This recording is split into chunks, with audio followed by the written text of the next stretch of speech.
Southern Nevada is abuzz tonight with stories about the crash of an unknown object and the alleged sighting of strange creatures in the backyard of a Northwest Valley home. So it was last night that 8 News Now investigator David Charnes reported about how Metro Police responded back on May 1st after receiving a strange call from a very frightened family.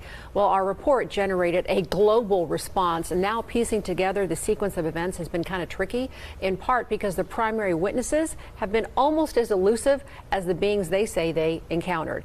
Chief Investigator George Knapp is as perplexed as the rest of us. George. As you know, this is not our first UFO rodeo. We first heard about the incident in early May via the Metro Police grapevine. The incident has a lot in common with other bizarre cases from around the world: an alleged crash, strange beings, and bits and pieces that don't make sense. But the police took this seriously, and so do we. Just before midnight on April 30th, skywatchers across several western states saw a bright fireball streak through the heavens. A police officer working in the Northwest Valley caught a glimpse of the colorful object on his body cam. At nearly the same time, a Ring camera in the area recorded a strange noise and what sounds like a crash. One family living in a ranch-style home had a much closer view of the object. Two brothers and their father were working on a vehicle in their yard when they caught a glimpse of a sparkly object as it came crashing down, then were hit by what they describe as a shock wave.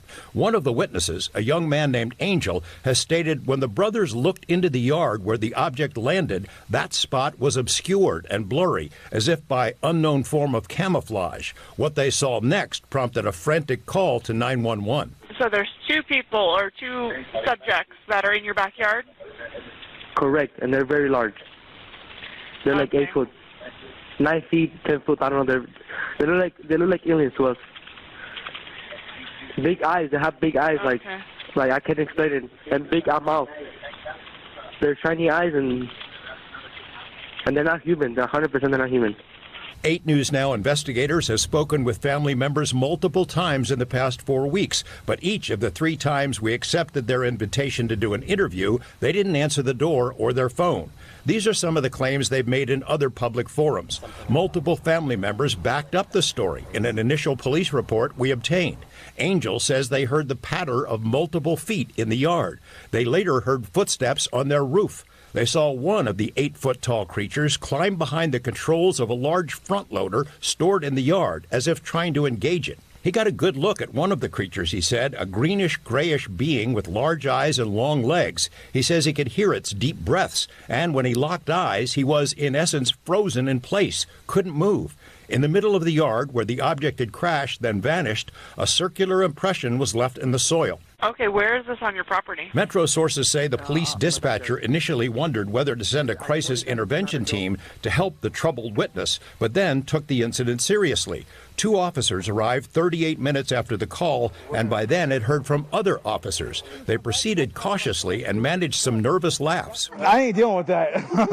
A few days later, the family says 2 Metro sergeants returned to the scene to ask follow-up questions. The family says they also saw men in suits and sunglasses driving in a car with government plates cruising slowly past the house in the following days. Nellis and Creech have denied any interest or involvement with the incident. Metro has indicated they believe the family that something crashed in their yard. But what? Someone else has access to it.